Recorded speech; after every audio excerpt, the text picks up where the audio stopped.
When I was a kid, and I assume it's probably like all of you, whenever you guys were kids too, going through school, I can remember being so excited for summer break.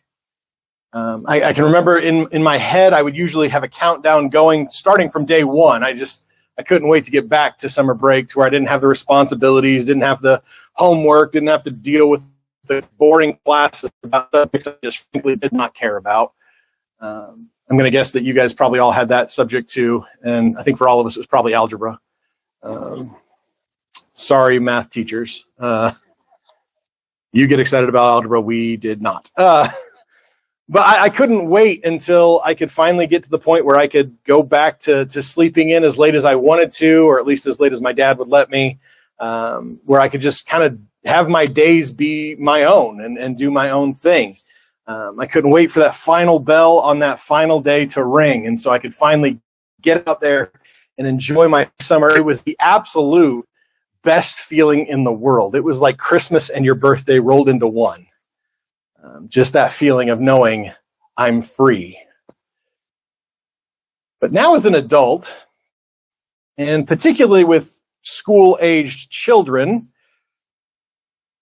I'm going to be honest with you, I kind of hate it. Hold on.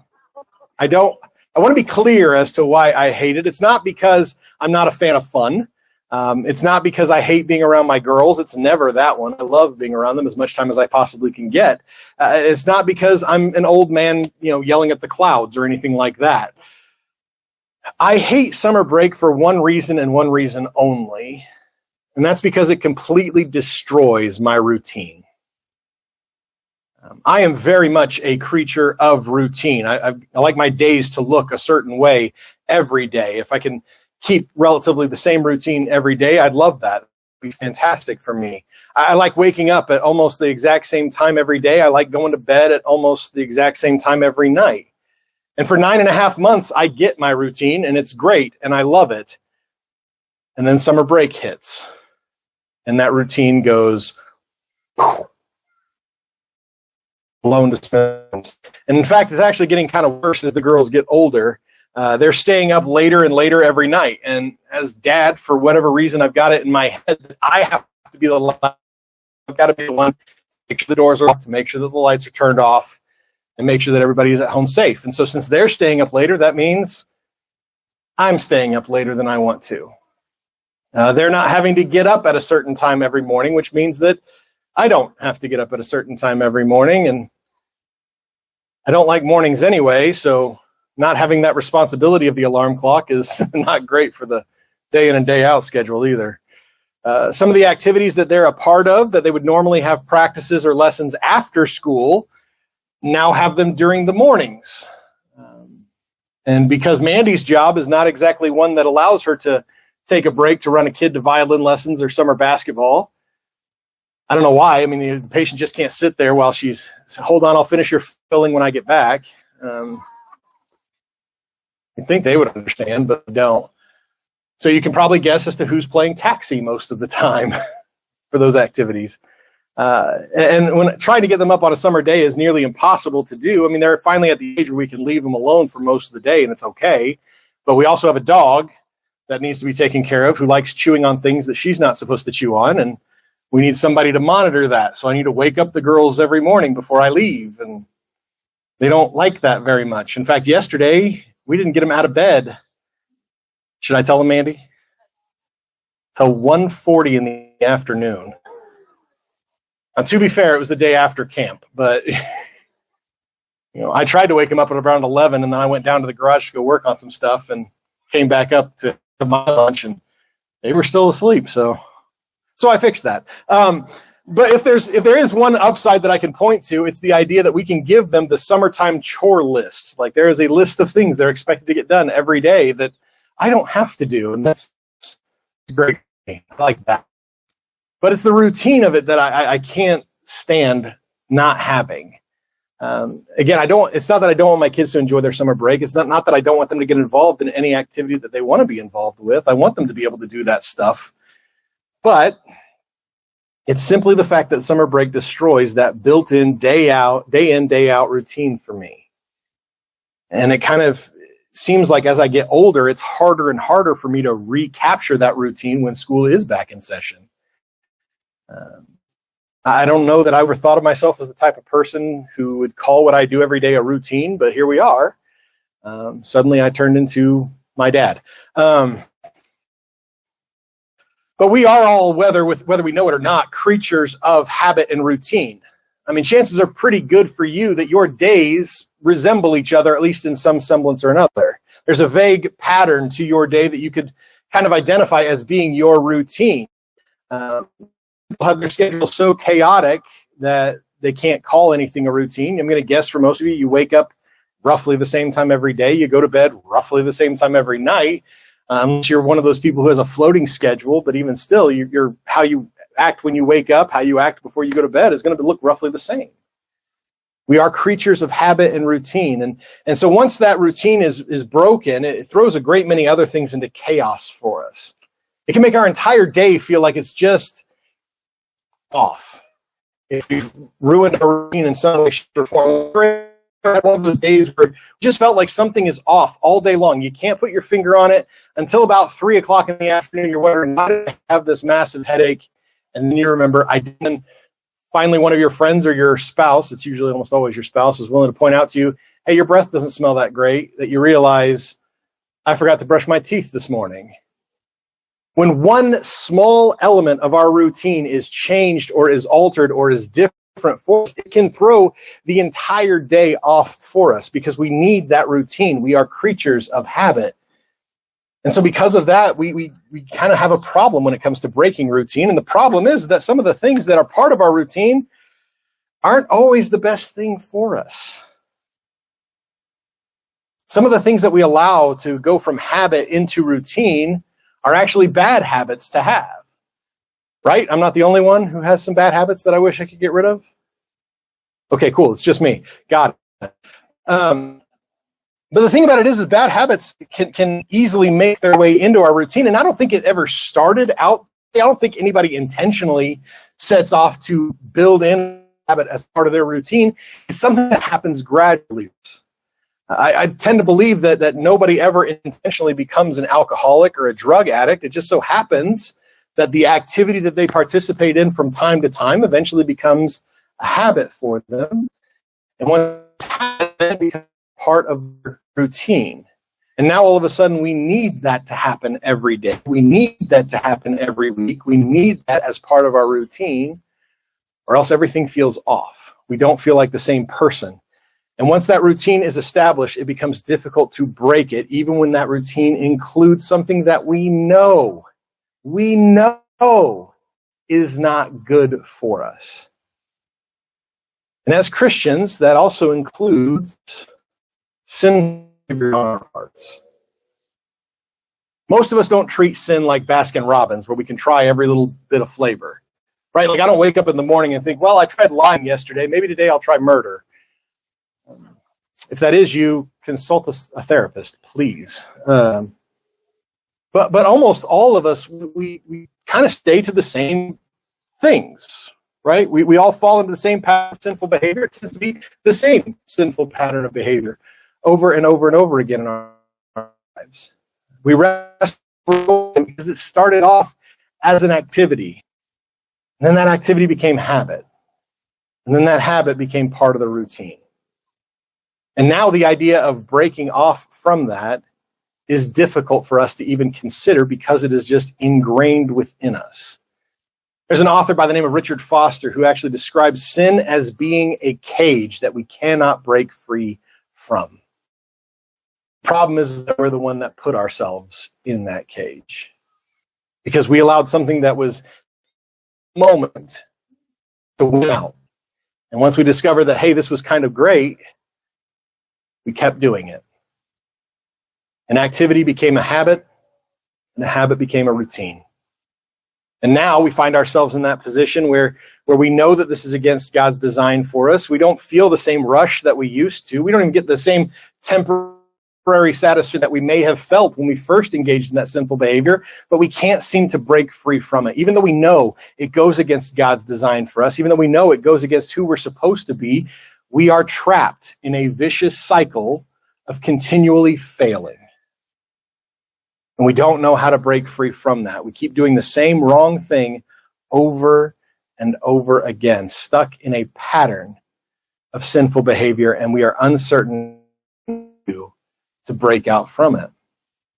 And as we're going to see in our text today, pattern of sinful behavior is beginning to take shape for the early Israelites. And this same pattern is going to carry over for the entire book of Judges. And in fact, I would tell you that the same pattern of sinful behavior carries well into Jeremiah, Isaiah, and a lot of the other prophets. The same thing over and over and over again becomes a problem for the Israelites.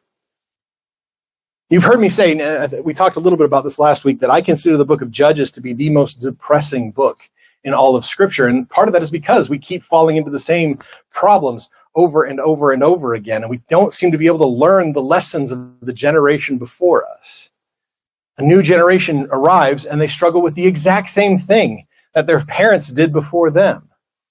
And the same pattern keeps going over and over and over again. This is just such an upsetting time. It's fine to make one mistake. I'm a genuine believer that mistakes are going to happen in your life, right? Nobody's perfect. We're all going to make mistakes, right? Like, I'm a woodworker right now. I'm working on a vanity. It's supposed to be about 60 inches wide. I looked at it yesterday, and it's only 59 inches and 15/16 of an inch. So there's going to be a 16th of an inch. I'm going to have to. So. Nobody's perfect. Every single one of us make mistakes, and that's fine. But if you keep making the same mistake over and over lesson, it becomes kind of depressing for me. And so to see this entire people group wrestle with the same things over and over and over again makes Judges, in my opinion, the most depressing book of the Bible. But the second thing that I think you need to know of is that we're not going to cover every Judges story here. Like, the book of Judges has a lot of different people's stories. Some stories are very short. We're going to cover one of the shorter ones today. But some of them are really long, too.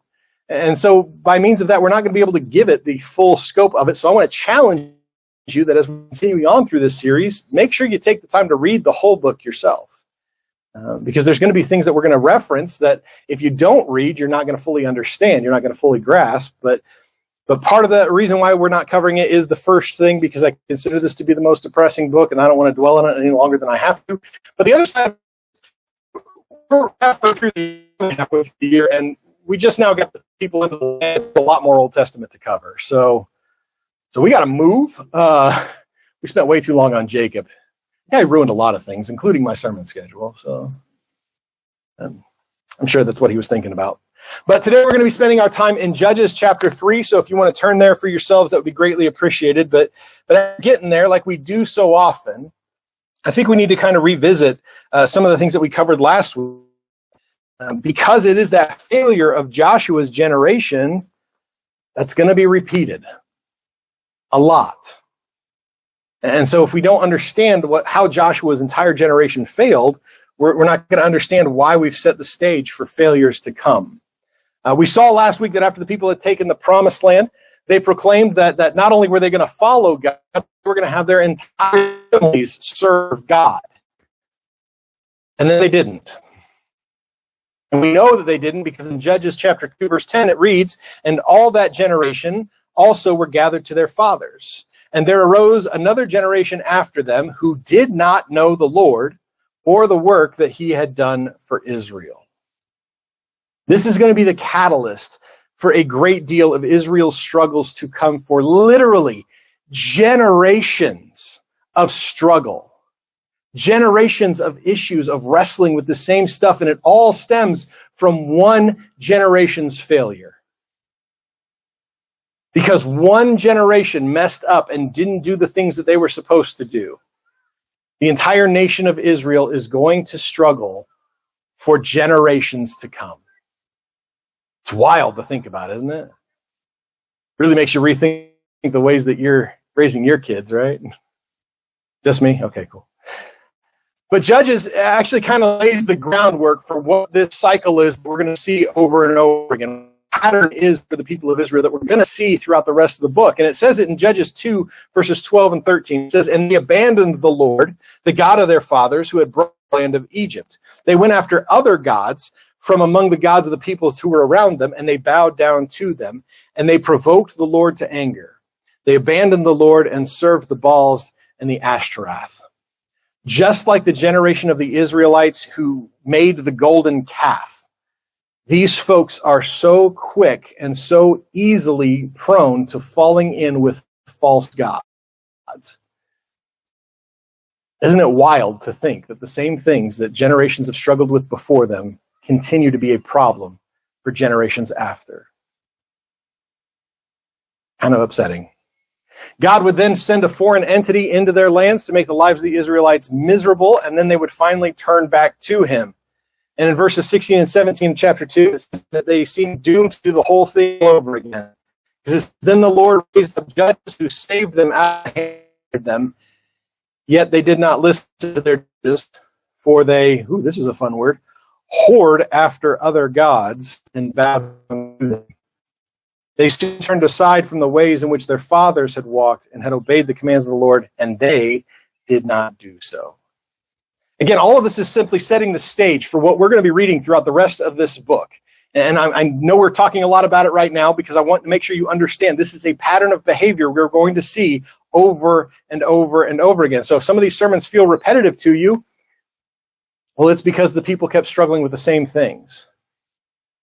They would continue to wrestle with idolatry and with bowing towards foreign gods and abandoning their first love of the God of the Israelites, the God who brought them out of the land of Egypt, who took them through the promised land, who was as patient as a God that could ever be with how many times they kept complaining, saying we were better off in Egypt. And they kept abandoning him. And they kept falling into the same pattern of issues of behavior. And the first judge that we're introduced to is a man by the name of Othniel. Judges chapter 3, verse 7 says, "And the people of Israel did what was evil in the sight of the Lord." Get used to hearing that sentence a lot. "They forgot the Lord their God and served the Baals and the Ashtaroth." But this generation, that's the ones immediately following Joshua's generation, the first full generation in the promised land, they have no concept of what it was like to be a slave in Egypt because all they have ever known is living in our own land, immediately fall into idol worship. Immediately. They begin to chase after the gods of the lands, the ones that the people didn't completely overthrow in the first place, and they begin to create sort of a hybrid religion, the God of the Israelites and gods as well. And if you recall 10 Commandments, one of them states in Exodus chapter 20, verses 4 through 6, "You shall not make for yourselves a carved image or any other likeness of anything that is in heaven above or on the earth below, or that is in the water of the earth. You shall not bow down to them or serve them, for I, the Lord your God, am a jealous God, visiting the iniquity of the fathers on the children to the third and the fourth generation of those who hate me, but showing steadfast love to thousands of those who will love me and keep my commands." And so no sooner than do the Israelites finally take root in the promised land than they break one of the direct commandments that God had given the entire nation, if you recall. They begin to chase after false gods. And this incites the rage of their God. And so God allows them to be dominated by the king of Mesopotamia, a fellow by the name of Cushan Rashlanam. It's a great name for a pet. And it doesn't take long before the people decide that they want to be delivered from it. In verse 9 of chapter 3, it says, "But when the people of Israel cried out to the Lord raised up a deliverer for the people of Israel who saved them, Othniel, the son of Kenaz, Caleb's younger brother." And Othniel, with the guidance of God, is able to overcome the Mesopotamians. He's able to prevail, and he's able to reestablish and reconnect the people of Israel with their God. And because of this, we find out in verse 11 that there is a newfound peace in the land. Verse 11 actually reads, "So the land had rest for 40 years. And Othniel, the son of Kenaz, died." 40 years of peace sounds like a pretty good time, right? I don't know that in my lifetime, I'm 40 now. I don't know that we've had peace. Maybe but 5 years in my life. That's exciting to think about, isn't it? But 40 years of peace for this land, these people reconvened with God. They stumbled into idol worship. They got taken over by the Mesopotamians, Othniel to deliver them, and they God 40 years. Sounds great, right? It doesn't last. Because, I mean, this would be a really short sermon series if it did. Verse 12, it actually reads, and the people of Israel again did what was evil in the sight of the Lord, and the Lord strengthened Eglon, the king of Moab, against Israel because they had done what was evil in the sight of the Lord. Now, I want to point out to you something that I think is easy for us to overlook. Now, the previous period of peace that they had had before Eglon decided to show up here was 40 years. And that 40-year span seems to be a reoccurring theme throughout the Old Testament, especially because if you've been paying attention, that 4 years was the same amount of time the Israelites had to wander because of their sin in the first place. 40 years is typically the mark of an entire generation. It's when the old generation starts to new generation. It's a really important time, but it says it's been 40 years since the first time the Israelites fell into idol worship, meaning that we are looking at a new generation that has been risen up, raised by the people who had been dealing with the Mesopotamians, who've been dealing with all these different problems going on, that were oppressed until they prayed for deliverance from God, and they fall into the same problem again. The same problem that led to all the issues 40 years ago is now taking shape again. We are starting to see a pattern. What once was an activity has become habit, and now it is starting to give birth to a routine. Now, I'm going to be honest with you. The next part of Judges is probably my all-time favorite Bible story. And that may seem kind of weird because I've already described this as being the most depressing book in the Bible, right? So you may be thinking, how is Brandon's favorite story found in the most depressing book of the Bible? Well, it's because this particular story checks all of Brandon's boxes for a hilarious. It's great, and I love it. Eglon, the king of Moab, has overtaken the Israelites. And they are subject to him for 18 years. And after that particular time span, we see in verse 15, then the people of Israel cried out to the Lord, and the Lord raised up for them a deliverer, Ehud, the son of Gera, the Benjamite, a left-handed man. The people of Israel sent tribute by him to Eglon, the king of Moab. Now, the text is really, really specific in telling us that Ehud is a left-handed man. Now, to us today, okay, but in this particular time period of history, left-handed folks were considered to be shady. They were considered to be deceived or devious. There we go. That's the word for it. There was something you could not trust about them. Right? If you wanted to greet somebody, if you were doing a business with someone, you always shake by using your right forearm. They like that. So if you're left-handed, you're never going to immediately go for your right, correct? In the right way. And so the idea that this particular person is left-handed is important for us to know because in this time period, it meant that left-handed people were always scheming and always trying to do something bad and trying to do something that was hidden from the people around them, which in the case of Ehud is spot on. It is spot on for him because Ehud makes for himself a small, easily concealed sword that he keeps on his right thigh. So that way, as a left-handed man, he can quickly grab it and pull. And this is the guy we're sending our tribute to Eglon. This is all going to shape out pretty well. The tail end of verse 17 decides that there's a really important detail about Eglon that we need to know. It is super important. So they had to make sure that this particular part of his personality and his character and his individualist was right there for us. At the end of verse 17, it says, now Eglon was a very fat man. Eglon probably would just say, I'm not fat, I'm big boned.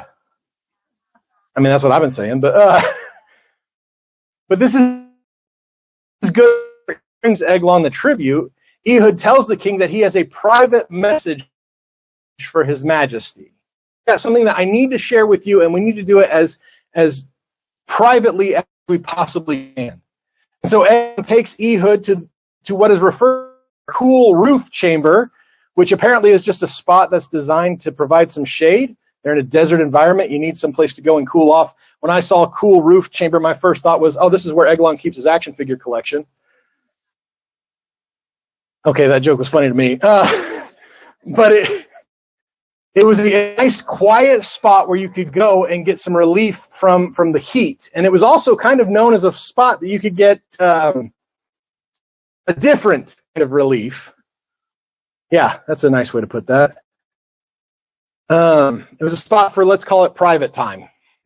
Okay. So when they're in the same room together, each strikes, verses 21 and 22 are just, this is exactly why this is my favorite. These two verses alone, because it's fantastic.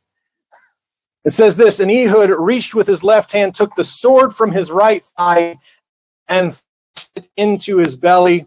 And the hilt also went in after the blade. I love this part. And the fat closed over the blade, for he did not pull the sword out of his belly. My favorite part. And the dung came out.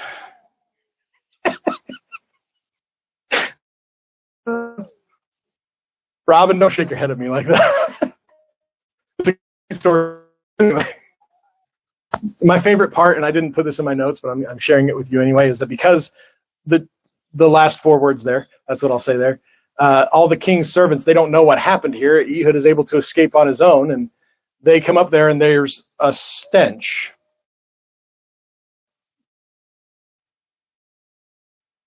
It waited past the point of embarrassment. That's just amazing, too. How long is that? No, we don't need to answer that question today.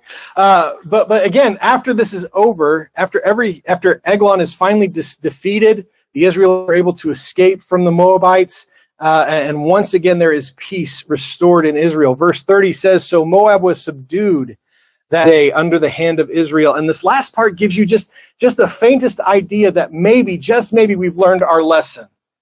Because it says, and the land had rest for 80 years. We've been able to extend our peace by twice as much time as the last time. Maybe this time we've learned our lesson. But then the first verse of chapter 4 reads, and the people of Israel again did what was evil in the sight of the Lord after Ehud died.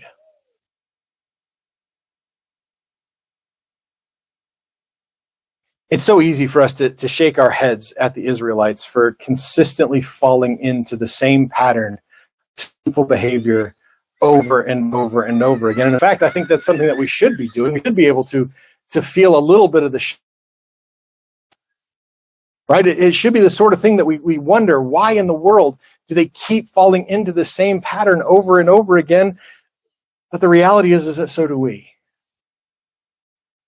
It's easy for us to wonder how they could be foolish, so pig-headed, short-sighted. But so am I. I am all those things. And I say that because all of us struggle with sin, each and every one of us, myself absolutely included. But just like all of you, I have allowed that sin to become part of my routine.